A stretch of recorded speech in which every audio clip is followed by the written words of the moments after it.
এক কাঠুরে প্রতিদিন জঙ্গলে কাঠ কাটতে যেত। সেই জায়গায় দুটি বানর তাদের বাচ্চা সহ বাস করত। কাঠুরে যখন খেতে বসত, বানর দুটি দৌড়ে তার কাছে আসতো আর সে তাদের আধা রুটি দিয়ে দিত। এভাবেই তাদের মধ্যে এক শান্ত বন্ধুত্ব গড়ে উঠেছিল। একদিন কাঠুরের স্ত্রী অসুস্থতার কারণে মারা গেল। এরপর সে নিজের ছোট সন্তানকে সঙ্গে নিয়ে জঙ্গলে কাঠ কাটতে যেতে শুরু করলো। একদিন কাঠ কাটার সময় হঠাৎ করে কুঠার হাত ফসকে তার পায়ে লেগে গেল। প্রচণ্ড ব্যথায় সে মাটিতে বসে পড়ল। হাঁটা চলা করা কঠিন হয়ে গেল। তার সন্তান তখন কিছুটা দূরে খেলছিল। হঠাৎ কাঠুরে সিংহের গর্জন শুনতে পেল। ঘুরে তাকিয়ে দেখল এক ভয়ঙ্কর সিংহ নিঃশব্দে তার সন্তানের দিকে এগিয়ে যাচ্ছে। অসহায় হয়ে সে ছেলেকে ডাকতে লাগলো। ঠিক সেই সময় গাছের ওপর বসে থাকা বানর দুটি বিপদ টের পেল। তারা সঙ্গে সঙ্গে নিচে নেমে এসে শিশুটিকে তিলে নিয়ে সর্বশক্তি দিয়ে গাছের দিকে দৌড়ালো। সিংহ গর্জন করতে করতে তাদের পিছু নিল। বানররা যখন গাছে উঠতে যাচ্ছিল, দুর্ভাগ্যবশত তাদের নিজের বাচ্চাটি হাত ফসকে নিচে পড়ে গেল। সিংহ তৎক্ষণাৎ ঝাঁপিয়ে পড়ে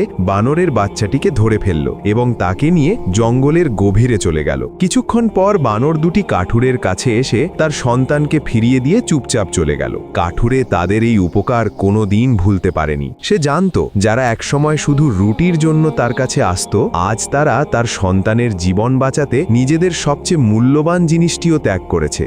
ইসলামী ইতিহাসে সত্য আর মিথ্যা জানতে চাইলে চ্যানেলটিকে সাবস্ক্রাইব করে পাশে থাকুন।